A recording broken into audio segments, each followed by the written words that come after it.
Bien,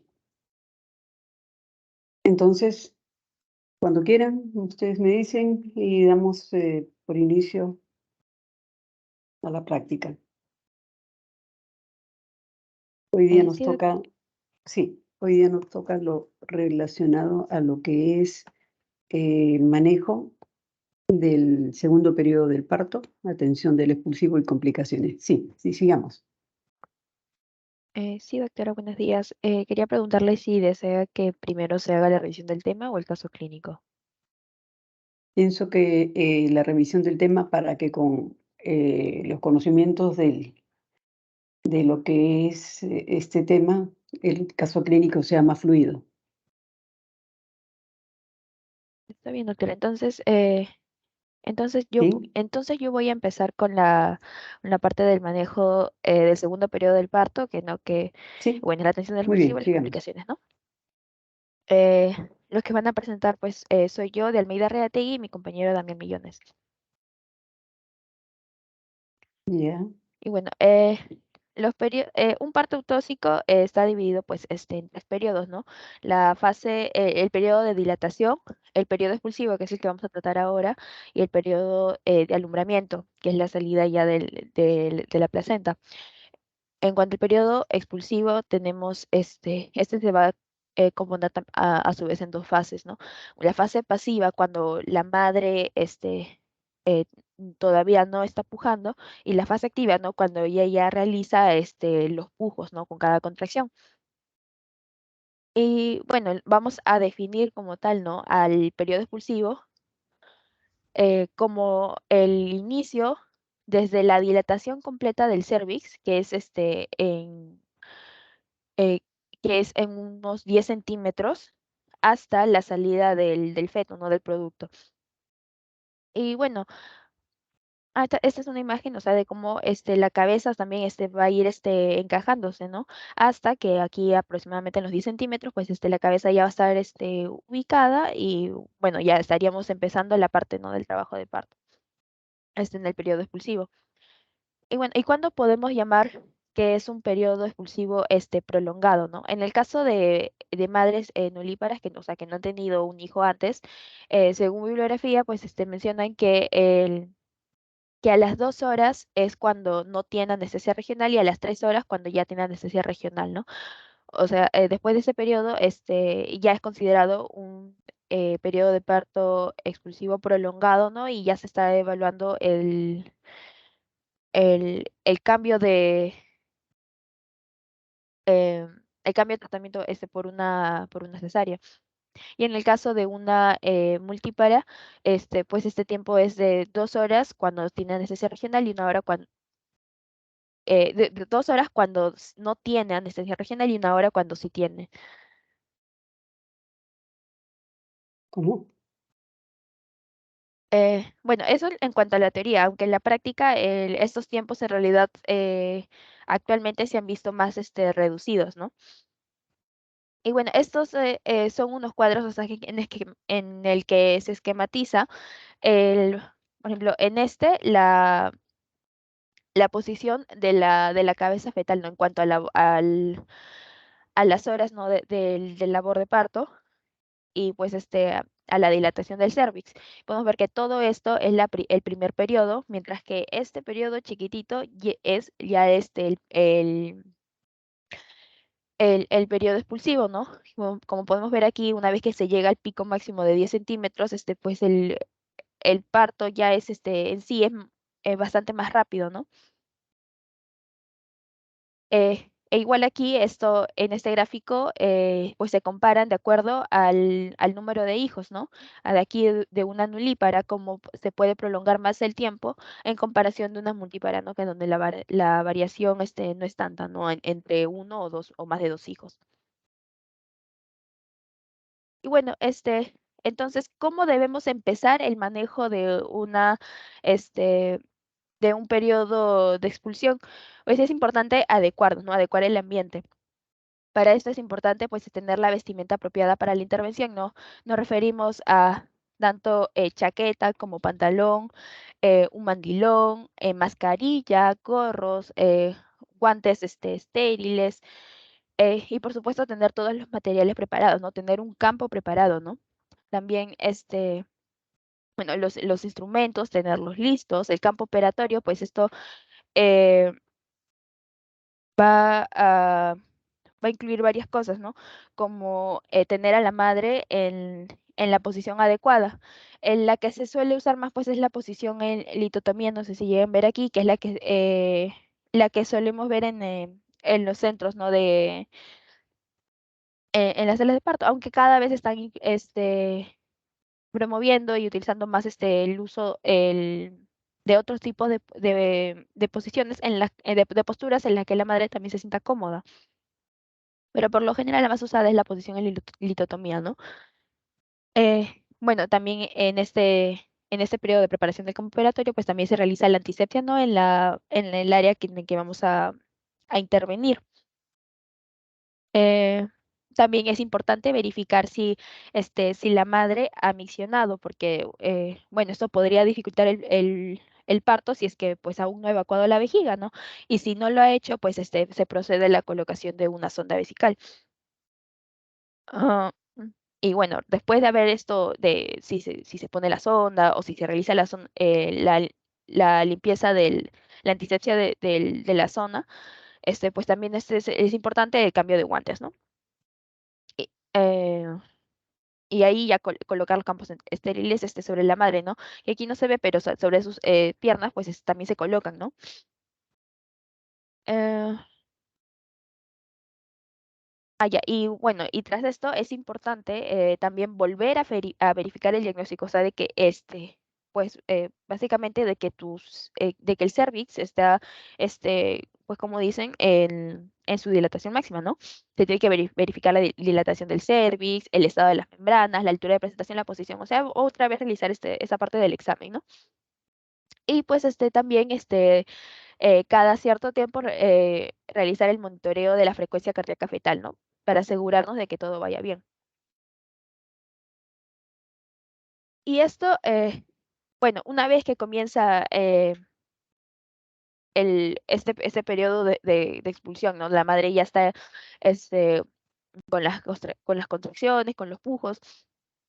El evaluador, no, perdón, el cirujano que está a cargo, el que está recibiendo al bebé, puede decidir si va a realizar una episiotomía o no.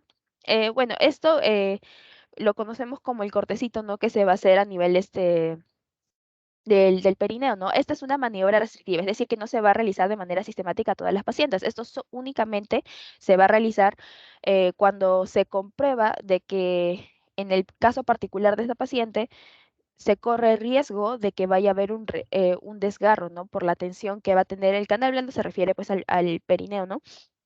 Es decir, cuando la cabeza ya está encajada, lo que tiene que hacer el cirujano, pues con uno de sus dedos, pues probar el grado de tensión que va a tener, ¿no? Y si uno considera que pues está muy tenso, ¿no? Eso ya no va resistir más y por el contrario, eso podría, la madre podría sufrir un desgarro que es mucho más complicado de reparar, pues se procede a hacer una episiotomía, ¿no?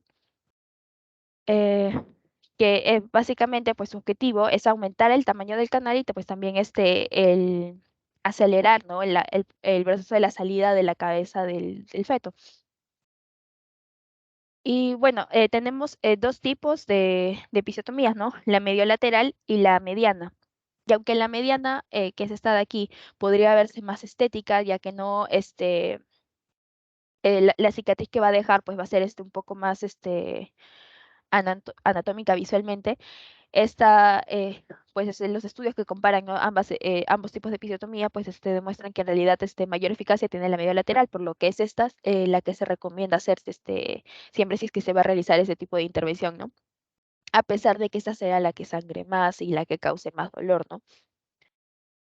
Eh, y bueno, y esto, ¿por qué es preferible, no la media lateral? es, es porque la media lateral sí puede tener una ampliación más grande, ¿no? En cambio, en esta, justamente lo que queremos evitar pues es un desgarro que vaya a correr hasta hasta el esfínter anal, ¿no? Y acá pues es más propenso a que esto ocurra, ¿no?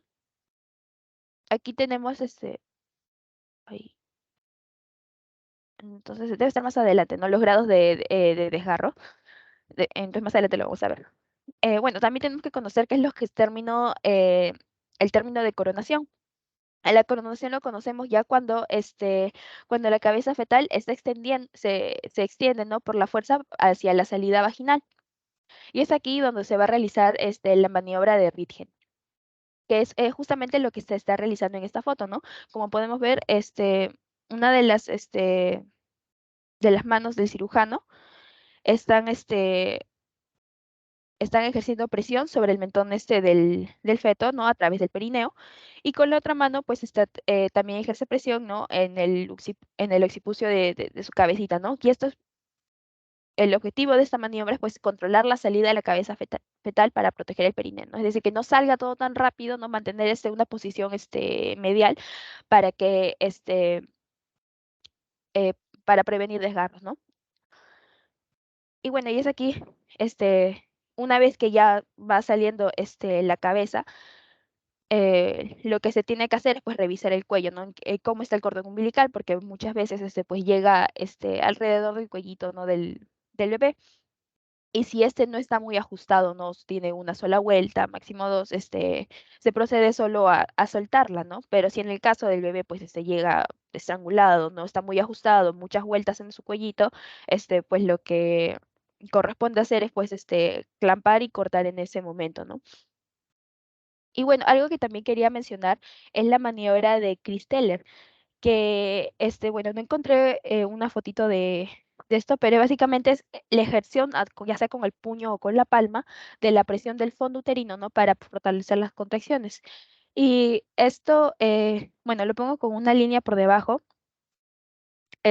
porque esta maniobra en realidad, es un poco controversial, ¿no? Incluso en algunos países está prohibida, aunque en otros muchos lugares se sigue utilizando.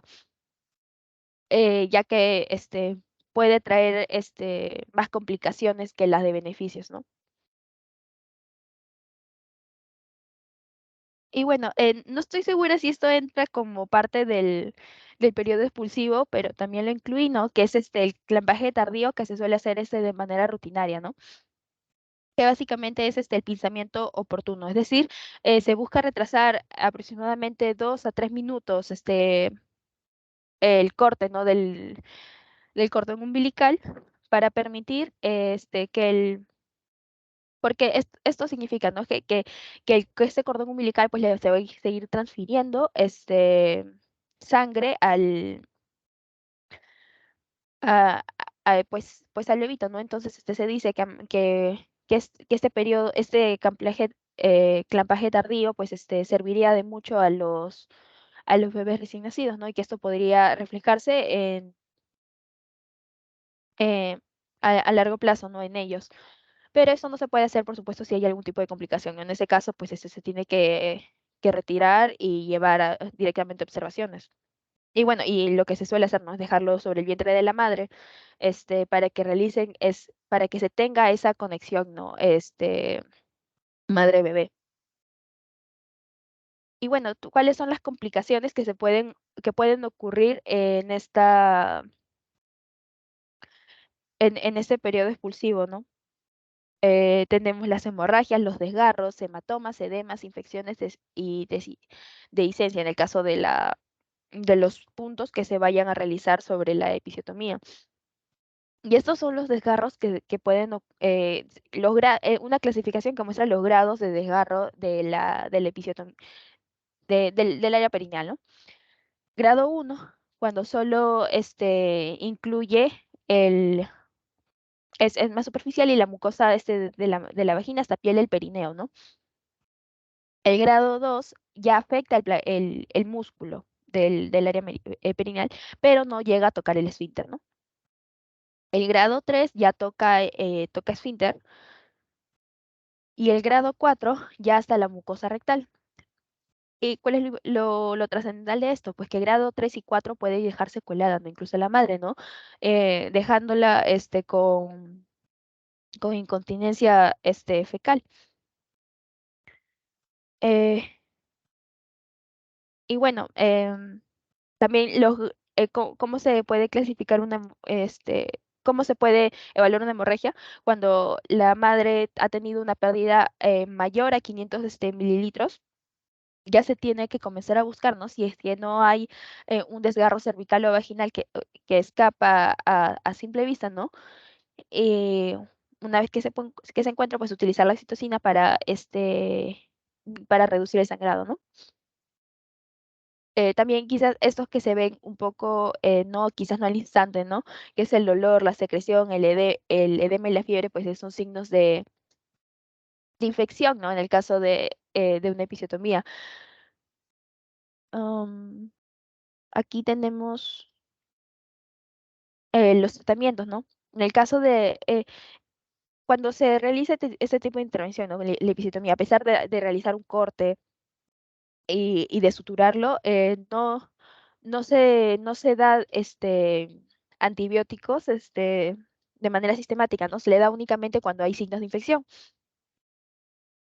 Y bueno, es importante poder detectarla porque esto causa morbilidad posparto, ¿no? Ya sea por la fiebre o endometritis o infección de la episiotomía, ¿no? Y también por un desgarro, ¿no? Aquí la flora que se puede encontrar es mixta, ¿no? Y estos son los tipos de medicamentos de antibióticos que se dan, ¿no? En primera instancia se da la cefalosporina de segundo y tercer grado. Y si fuese alérgico, pues ya se opta por una eritromicina o una clindamicina, ¿no? Y en el caso del metronidazol, pues es cuando ha habido contaminación fecal, ¿no? Que es usual que en realidad que pase que la madre, debido a la gran fuerza, ¿no? Que se ejerce durante este periodo, pues que también salga con contenido fecal, ¿no? Y también y bueno, o cuando sea contaminado, ¿no? También en el periodo de recuperación. ¿Y cómo se va a reparar los desgarros, ¿no? Básicamente, pues se busca reparar los puntos, es cuando es con desgarros de segundo, tercero y cuarto grado, ¿no? En el primero, se menciona que podría escogerse no volver a reparar los puntos. Pero del 2 a 4 sí esto es necesario, ¿no? Ya sea con punto continuo o con punto separado. Y en el caso del 3 y 4 cuando ya comprometemos el esfínter anal, se usan dos técnicas, ¿no? La aproximación término-terminal, que es como dice, ¿no? Juntar los dos extremos, o la superposición, ¿no? Que es poner uno sobre otro. Y que este es el que más se suele usar porque tiene em, menos probabilidad de que tenga incontinencia fecal como consecuencia, ¿no? Aquí también ya se puede recomendar el uso de antibióticos y también a veces suelen recetar laxantes, ¿no? Para que no poner mucha presión sobre el área. Ahí esa es la bibliografía usada y ahora vamos a pasar a la parte del caso clínico.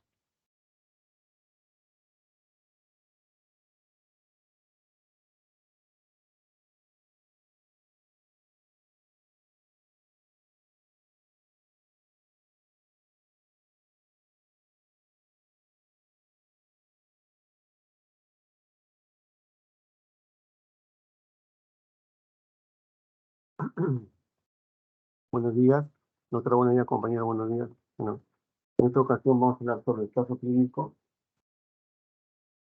manejo del segundo periodo del parto, atención de la expulsión y complicaciones. Bueno,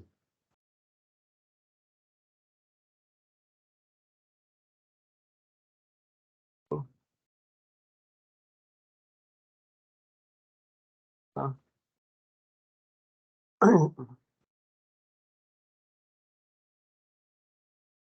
es un caso clínico de una paciente de 30 años, ama de casa, sin antecedentes de importancia, con embarazo se acude a urgencias por sangrado tan vaginal, ¿no? Tiene una fecha de última menstruación de 38 semanas, ¿no? Antes de su ingreso. En cuanto a la fórmula obstétrica de la paciente, tenemos que tiene un aborto, 3 partos, en este caso gestación, en este caso serían 5, ¿no? Y la fecha de último parto fue hace 3 años, ¿no? 3 de sus embarazos y partos fueron normales, sin complicaciones. Sin embargo, hace 4 años presentó un aborto espontáneo de 9 semanas. Actualmente acudió por embarazo de término y sangrado transvaginal en abundante cantidad, de color rojo brillante, con coágulos, sin dolor, ¿no? Y ningún otro síntoma. Refirió que este cuadro había estado presente en los últimos 4 meses, pero en esta ocasión no ha cedido el sangrado, que es mucho más abundante, ¿no? Ahora, a la exploración se encuentra el útero grávido en un fondo uterino de 32 centímetros.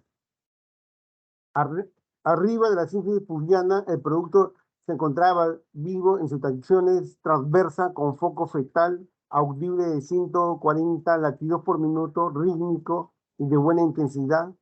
El cervix está cerrado, formado posterior y se observa sangrado a través del cervix. Ahora, la placenta se encuentra cubriendo totalmente el orificio cervical interno, donde se le realiza la cesárea de urgencia, ¿no?, de la paciente previa. Este es el caso clínico que se está presentando, ¿no? Complicación de placenta previa. Y en este caso se le hace la cesárea para evitar el sangrado de la paciente, ¿no?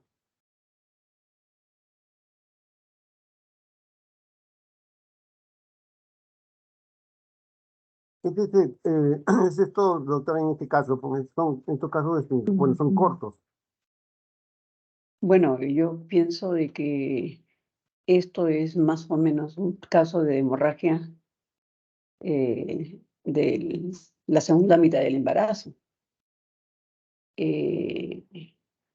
No, bueno, vamos a trabajar con lo que hay. Correcto, bien. Lo que tenemos que ver aquí nosotros, cómo vamos a manejar lo que es el segundo periodo del trabajo de parto. Ocurre que la mujer viene presentando dolor en el transcurso, ¿no? De lo que es ya el inicio del trabajo de parto. Este dolor puede ser, ¿no?, muy cíclico, y nosotros vamos a ir a atender a nuestra paciente que acude a la emergencia cuando en el interrogatorio ella nos va a decir con qué frecuencia tiene ese dolor, porque la paciente que es primigesta y que no tiene o no ha acudido a lo que viene a ser la psicoprofilaxis del parto, muchas veces no tiene la menor idea de cómo debe ser el trabajo del parto.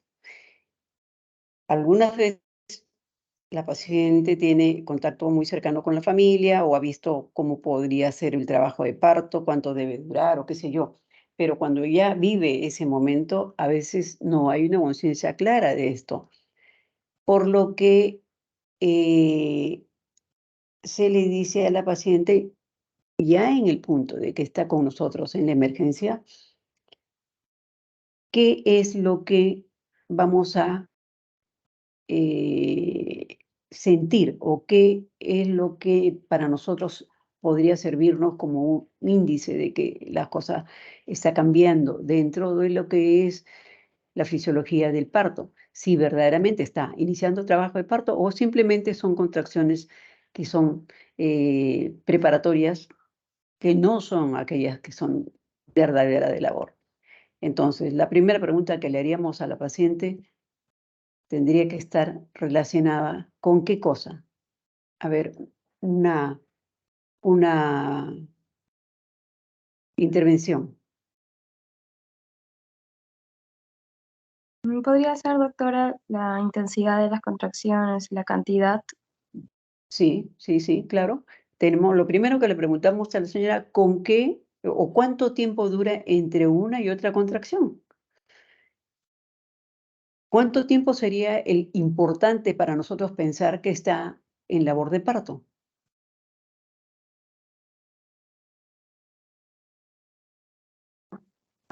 Bueno, lo que yo había visto en la práctica que mencionaban era, por ejemplo, mencionaban 3 en 10 de 50 segundos con intensidad de 3 cruces. Ya, esa es ya en trabajo de parto. La paciente viene y llega a la emergencia y me dice las contracciones. No lo va a decir así, ¿no? La paciente lo primero que va a decir, las contracciones son bien seguidas. Entonces ya pasamos a la segunda fase, que es verificar, ¿no? La paciente pasa, sube a la camilla, se pone la mano en el vientre y mientras se le toman las funciones vitales, todo esto, suponemos que ya pasó por la parte de filiación y todo lo demás, comenzamos a evaluar a nuestra paciente y verificamos si mientras ocurre, digamos, la toma de presión, se le va interrogando y se le pregunta, ¿no? Cómo ha sido, desde qué hora está, digamos, con contracciones, en qué momento empezó, si hubo o no hubo la pérdida de la seña o tapón mucoso. Entonces, ahí nos vamos percatando si verdaderamente está cada 3 minutos y luego pasamos a lo que es la evaluación. Siempre hay que poner el espéculo, salvo que ya veamos que hay mucha eh, eh, pérdida de secreción mucosa, qué sé yo, o de repente puede venir con pérdida de líquido, ¿no? Entonces, vamos a poner el espéculo y vamos a visualizar si hay o no hay presencia de cérvix. Luego sacamos el espéculo y lo que hacemos poniendo el espéculo es tratar de observar no solamente el cuello, sino las paredes vaginales, porque puede haber algún tipo de trauma o lesión, etcétera. Sacamos el espéculo, examinamos, hacemos un tacto vaginal y verificamos, ¿no?, características propias de cambio cervical, si hay borramiento, si hay dilatación, si hay descenso del polo cefálico. Entonces nosotros vamos a estar verificando, o sea, tactando, evaluando en qué situación está nuestra paciente en el momento que estamos examinándola. Una vez hecho todo esto, si está con 3 centímetros a más, generalmente con 4 centímetros, ya la paciente pasa a lo que es la sala de evaluación, la sala de control o la sala de dilatación. Una vez allí, nosotros tenemos que verificar cómo va la dinámica. Pero para ello he obviado algo, he obviado latidos fetales, todo ese tipo de detalles que ya tiene que estar en la historia al momento de pasar. Esta es historia de emergencia, ¿no? Luego pasar a sala de dilatación y ahí vamos a ver qué cosa tenemos que ver nosotros en lo que es en este periodo de la atención del segundo periodo del parto. Lo que tenemos que evaluar es, en el caso de que la señora esté con 4 centímetros, hacerle el partograma, hacerle el control de cómo va avanzando en horas la dilatación. Si la dilatación va acorde con el tiempo que se espera en horas, ¿no? Nosotros tenemos que ir graficándola. Ya creo que conversamos la semana pasada de qué es el partograma, ¿no? ¿Me están entendiendo? ¿Me están siguiendo hasta ahí? Sí, doctora. Ya, perfecto. Entonces, una vez hecho esto, nosotros tenemos que ir evaluando a nuestra paciente con latidos fetales, dinámico uterino y tacto vaginal, dependiendo de cuán frecuente está la dilatación, la dinámica uterina. paralelamente va descendiendo el polo cefálico, va bajando. Y nosotros vamos a atender a nuestra paciente cuando ya esté no solamente la cabecita esté, digamos, no solamente esté la dilatación completa, que es probable que pueda dilatar, ¿no? Estar bien, ya no encontramos, al tacto no encontramos, pero uno de los problemas muchas veces que ocurren es que se le pasa antes de tiempo a la paciente, ¿no? La paciente no ha descendido la presentación, o sea, no se le pasa a la camilla de expulsivo, entonces va a haber una permanencia mayor en eso y la paciente se agota. Entonces, una de las cosas que tenemos que verificar es que ya esté en el proceso este de dilatación, de lo que ha llegado la paciente a dilatación completa, esté con un descenso favorable para que al momento de hacerle expulsivo se llegue, ¿no? Rápidamente y no tengamos que pasar mucho rato con la paciente en la sala de expulsivo, en la camilla de expulsivo. Entonces, hasta allí nosotros lo que tenemos que ver es tener una secuencia de lo que es el tiempo en que la paciente dura la dilatación y se produce el expulsivo, ¿no? Hay maniobras, actualmente hay mucha tendencia a evitar las episiotomías, evitar los enemas, evitar una serie, el rasurado, ¿no? El rasurado perineal, pero yo veo muchas veces que la paciente sola, ¿no? La paciente que, digamos, tiene conocimiento de qué es lo mejor para ella, muchas veces ya llega rasurada, ¿no? La pareja le rasura, ¿no? Y también dentro de lo que pregunta la paciente muchas veces de los cuidados, cómo es mejor para que su bebé nazca en las mejores condiciones, pregunta sobre el enema.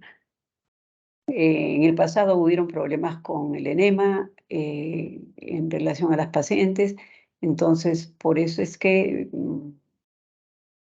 hay normas que dicen que no enema, ¿no? La paciente intrahospitalariamente no se le pone enema. Puede venir de su casa ya con la ampolla rectal vacua, ¿no? O sea, ya con el intestino limpio, como se dice. Entonces, para evitar justamente ciertas complicaciones, ¿no? Para la atención. Otra de las cosas que tenemos que nosotros tener mucho en cuenta en lo que es el manejo de del segundo periodo es que las indicaciones que se le dan a la paciente, ¿no? Cuando llega cuando es una paciente controlada. Pero si es una paciente que llega por primera vez, uno tiene que revisar antes de pasar, le dice, señora, vaya usted al baño, miccione, y luego ya sube a la camilla para el manejo. Pero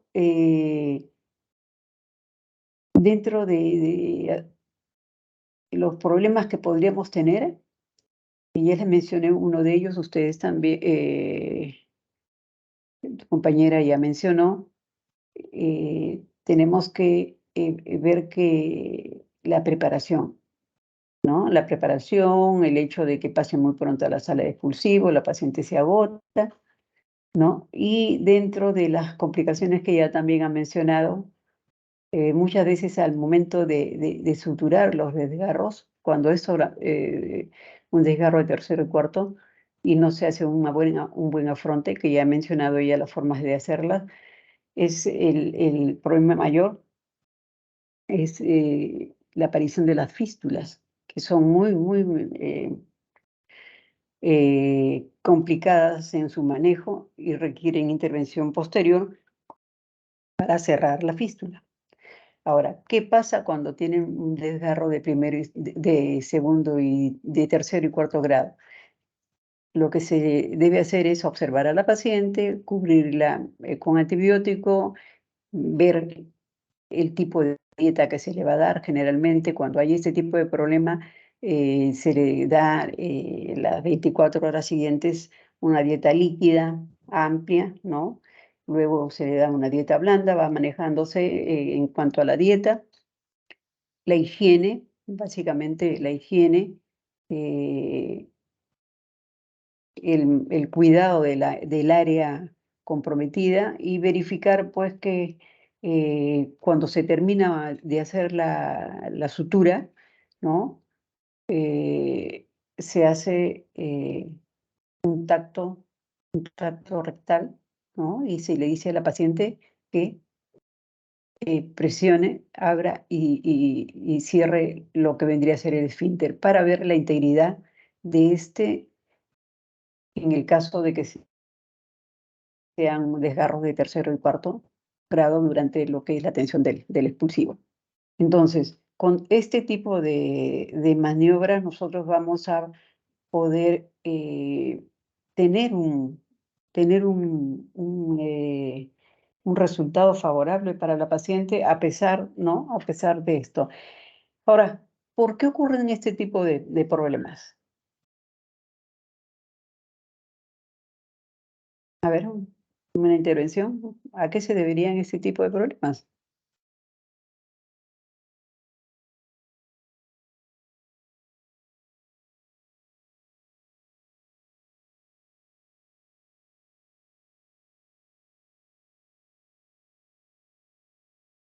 A ver,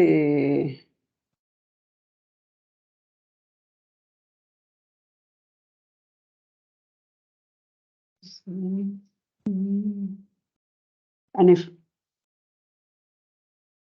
Sí, doctora, ¿se refiere los problemas como los desgarros se refiere? sí, justamente.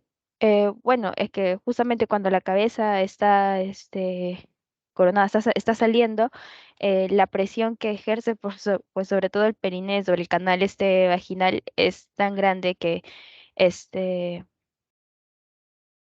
que es como que se desgarra, ¿no? Como que se revienta, ¿no? Y se puede romper incluso en varios, Como que estalla, ¿no es cierto? sí, incluso por eso mencionan que es más difícil reparar un desgarro que se ha hecho eh, así de manera espontánea que pues reparar una episiotomía que uno ya de manera controlada pues solo sutura, solo manejas ese cortecito, ¿no? Y no cualquier parte que vaya a estallar, por así decirlo, dentro del canal vaginal o del perineo, ¿no? Claro. A veces durante eh, lo que corresponde al manejo de este segundo periodo, durante la dilatación, nosotros nos vamos dando cuenta, ¿no? De qué tan laxo puede ser el periné, si es un periné rígido o es un periné que permite una cierta distensión. Entonces, teniendo en cuenta eso, es posible manejar mediante una de las maniobras que has dicho, ¿no? Que es la maniobra de Röntgen que permite hacer una comprensión paralela en ambos lados de la zona perineal para evitar que pueda haber un estallamiento y el control de la cabeza fetal. Muchas veces cuando hace un expulsivo brusco, el mentón del feto sirve como un cuchillo. Viene desde adentro, viene rasgando. Entonces, por eso es que uno tiene que ir controlando, ¿no? La fuerza de la madre en el pujo, poniendo la mano sobre la cabecita y haciendo que avance lentamente para que no dañe lo que es el perine. Ahora, muchas veces el perine es rígido y es necesario hacer un epicio, pero se puede hacer un epicio bien superficial, en lo que abarque mucosa, ¿no? Mucosa como para que la horquilla solamente se distienda un poco. De esta manera, pues, evitamos hacer una sutura más prolongada, ¿no? Más profunda. Algunas veces se puede, algunas veces es necesario hacer un epicio para que facilite la salida de la cabecita, pero las maniobras de protección del perine siempre se deben hacer. A veces ustedes probablemente han visto lo que es los que están yendo a ver en la rotación del doctor Poma, ¿no? Han visto lo que es la atención del parto, ¿sí? Levanten Sí, su doctor. manito, pues, ¿no? Sí, sí, O doctor. me contestan. Sí, ¿han visto la protección del periné o han visto hacer la episio? Le piso, doctora. Yo, ¿Sí? ¿La episio? ¿Y ha habido Sí. protección del periné a pesar del episio?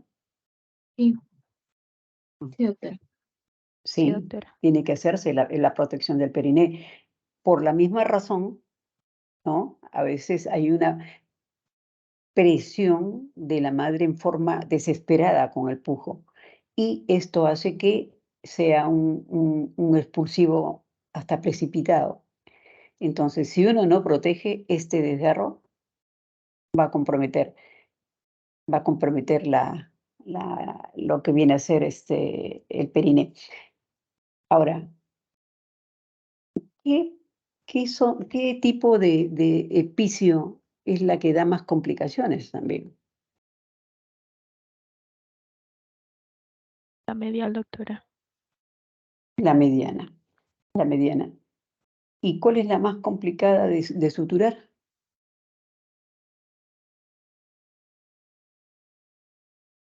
La medial lateral. La mediana tiene la facilidad de que como está en el rafe medio, cuando uno hace la epicio, hay menor sangrado.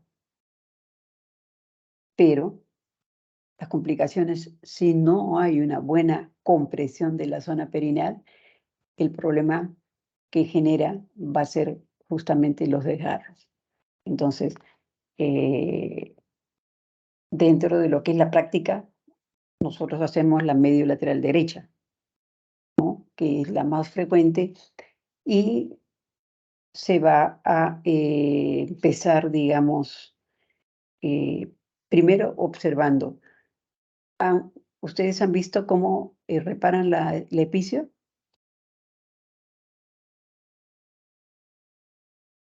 Sí, ¿Cómo doctora. hacen la fisiografía? ¿Sí? A ver, explícame tú, Manef. Eh, bueno, lo que justo ayer vimos una episiotomía con mi grupo, ¿no? Y el cirujano que estaba a cargo lo que Atendiendo. hizo fue colocar Ujú. una gasa para justamente que no venga la sangre, o sea, con tanta intensidad, ¿no? Y poder suturar. ¿Ya? Y bueno, él empezó desde adentro, eh, hizo puntos continuos, Ya. Una preguntita. Esa gasa era un tapón, sí, como un tapón. como un tapón. ¿Y tenía un reparo, tenía algo o la puso de frente? ¿Cómo reparo, doctora? O sea, se deja como decir una colita para verla. Eh, Sí, bueno, igual yo al menos personalmente lo perdí de vista por el cambio del color rojo, ¿no? Pero el doctor que estaba ahí sí recalcaba constantemente que era importante contar, ¿no? Si es que pusiste dos, pues para retirar las dos, ¿no? Ya. Bueno, lo importante es saber qué es lo que, digamos, qué, cuántas gasas. Muchas veces se ponen gasas largas, ¿no? Y se va taponando. Otras veces se hace un bollo y se amarra con una gasa y ese bollo se introduce hasta el fondo para poder, digamos, tener una visualización del área que vamos a suturar. Y esa gasita que queda afuera nos sirve de reparo, o sea, reparamos que estamos dejando algo. Ocurre muchas veces dentro de las complicaciones que podamos tener nosotros durante el manejo del expulsivo es que dejamos la gasa ahí y la paciente después vuelve con problemas. Bien, pero cuando ha hecho, digamos, el taponamiento, lo que hace es visualizar la parte interna, ¿no es cierto? Anef sí, doctora.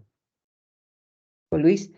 Sí, doctora. Sí, Entonces, lo que la dice, imagen que se ve es una imagen como un rombo, Así es. ¿sí? Y disculpe que le corte las gasitas. Bueno, son dos, ¿no? Para prevenir entre comillas, el sangrado y ver la laceración que ha quedado para después hacer en este caso, suturar, ¿no? Y como siempre, contando siempre las gasas del doctor, ¿no? Y Ya, aconsejando. eso en realidad es una cuestión técnica, es una cuestión de comodidad. Lo más importante es el primer punto. Los puntos. El primer punto es el más importante porque es el punto que va a servir de tensión para hacer los siguientes.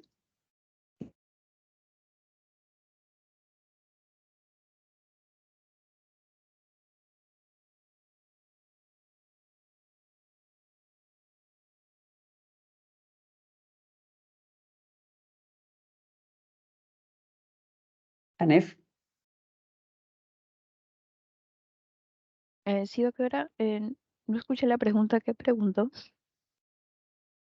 no, si Disculpe. se dieron cuenta de qué tipo de punto es el que pone en la mucosa, en la parte interna. Mm, sí mencionó el nombre, pero la verdad ahorita no lo recuerdo. Es puntos simples continuos, ¿no? Es como cuando encandelillamos, ¿sí?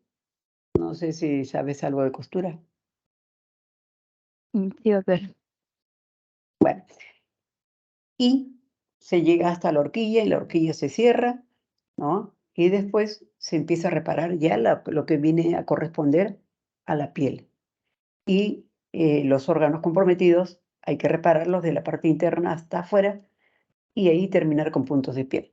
Bueno, eso es ya el manejo del expulsivo. Y dentro de ello nosotros vamos a ver complicaciones. Ya has mencionado algunas complicaciones. Y una de las complicaciones, como les mencionaba, es que cuando se hace la sutura de desgarros y no se hace una buena preparación, ¿no? Que involucra lo que ya les he mencionado, la dieta, el reposo eh, y mantener el intestino limpio, es para evitar justamente los pujos. Más adelante, observarla antes del alta para determinar que no hay soluciones de continuidad en el área de donde estaba el desgarro. Bien, entonces con esto que hemos mencionado, me gustaría que ustedes me digan algo en relación al tema que ha presentado su compañero.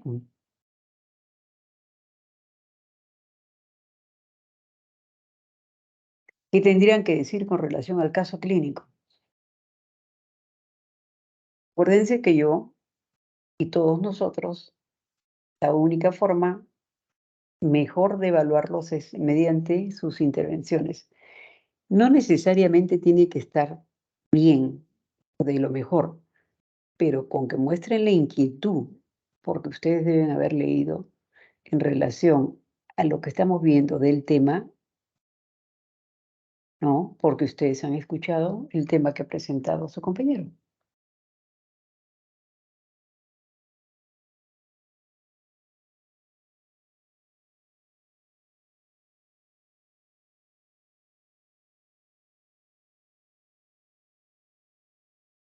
Una paciente de 30 años, una paciente joven. ¿Cuál era la fórmula obstétrica?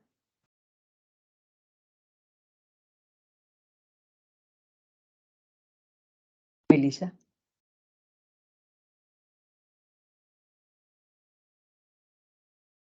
No recuerdo ahorita exactamente la forma de que presentó, doctora. No sé si de repente podría compartirlo de nuevo para recordar. Es importante que tengan ustedes un apunte. Observa, disculpe. Sí, sí.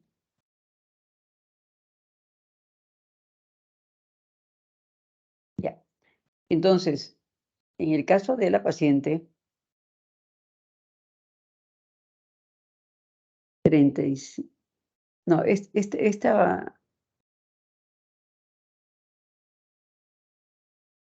es otro caso, ¿no? Este no es el caso que has presentado.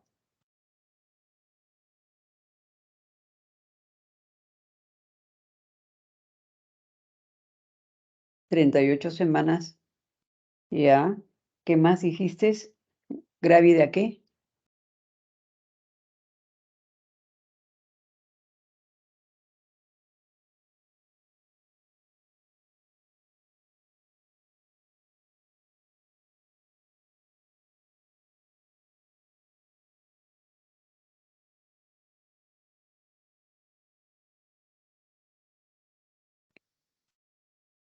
Luis,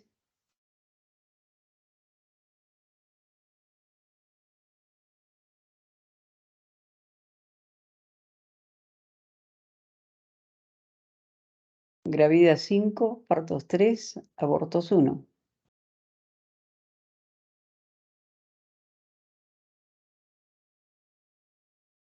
Ahora,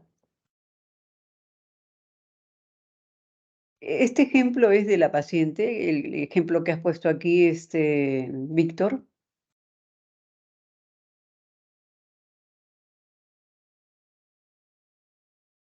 Doctora, David, ¿no? David Millones. Luis,